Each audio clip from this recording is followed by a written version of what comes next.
Saudara-saudari yang terkasih dalam Kristus, minggu yang lalu gereja merayakan Hari Misi Sedunia dan setiap tahun selalu dilaksanakan. Dalam rangka Hari Minggu Misi Sedunia, gereja membuka statistik tentang keadaan gereja Katolik di seluruh dunia. Namanya statistik, tentu ada data-data mengenai jumlah, baik jumlah umat maupun agen-agen pastoral. Jumlah umat disebutkan bahwa ada 1.300 sekian puluh juta orang. Kalau dibanding dengan 30 tahun yang lalu, tambahannya 400 juta lebih. Nah, tahun 1989 atau tahun 1990, saya pernah lihat di statistik itu ada sekitar 900 juta. Bagaimanapun juga ada fenomena di mana banyak orang juga meninggalkan gereja Katolik, baik yang berpindah ke gereja lain, maupun yang murtad maupun agnostik. Gereja Katolik tetap bertumbuh positif. Dibandingkan dengan kematian yang pindah ke gereja lain, agnostik maupun ateis, pertumbuhan tetap positif. Namun agen pastoral tradisional mengalami perubahan. Jumlah uskup berkurang. Jumlah imam seluruh dunia juga berkurang. Jumlah biarawan-biarawati berkurang. Tetapi hal yang positif bahwa di benua Afrika pertumbuhan umat meningkat sangat pesat. Seminaris atau belajar menjadi imam makin banyak, yang ditabiskan menjadi imam dan uskup juga makin banyak. Penurunan terjadi di Eropa dan Amerika serta Amerika Latin. Sedangkan Asia ada penambahan tapi tidak terlalu besar. Jumlah katekis yang menempuh pendidikan formal, yang studi di perguruan tinggi berkurang. Tetapi kabar gembira bahwa misionaris awam meningkat pesat. Ini yang patut disyukuri. Bahwa walaupun tenaga pastoral secara tradisional berkurang, termasuk katekis, misionaris awam juga bertambah. Dan keadaan gereja masih tetap positif, bahwa jumlah itu masih ada. Itu artinya perbuatan kerajaan Allah benar-benar terjadi dan Tuhan sendiri yang menjadi kekuatannya.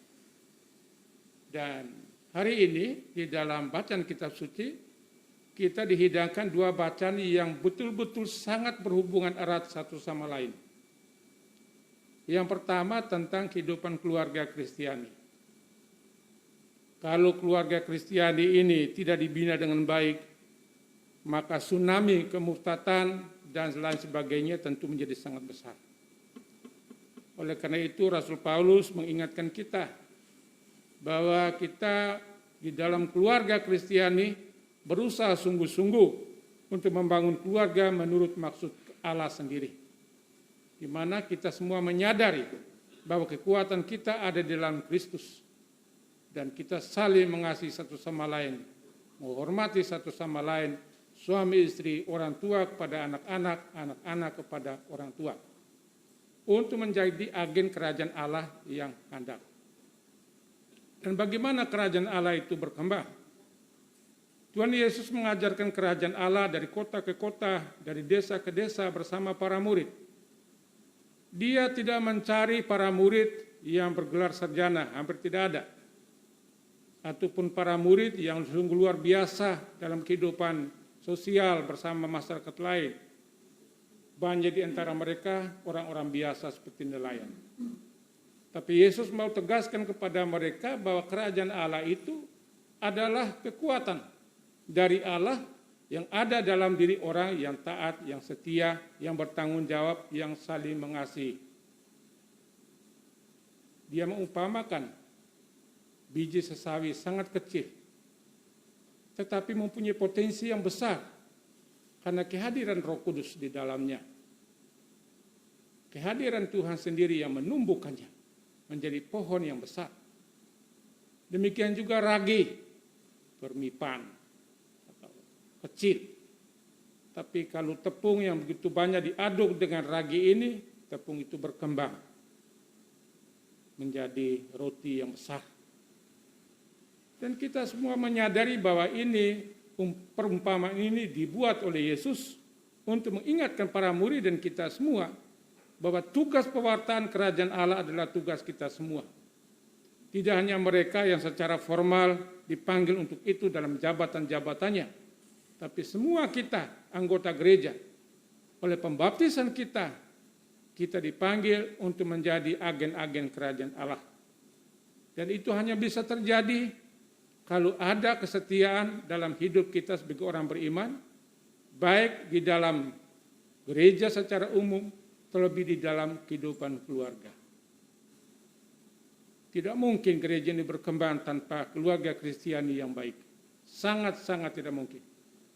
Oleh karena itu kita dinasihati pada hari ini supaya melihat kembali kehidupan keluarga kita, perkawinan kita, menghayatinya dengan setia sebagai modal bagi gereja untuk berkembang dan menyiapkan tenaga-tenaga yang handal dalam pewartaan kerajaan Allah.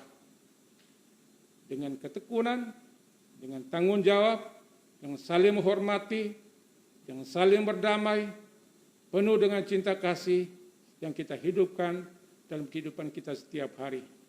Dengan demikian kerajaan Allah nampak di atas bumi ini.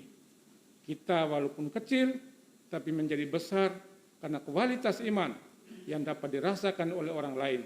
Di mana kita berada, kita selalu mempelopori kehidupan bersama dengan hidup yang benar, penuh damai dan cinta kasih. Amin.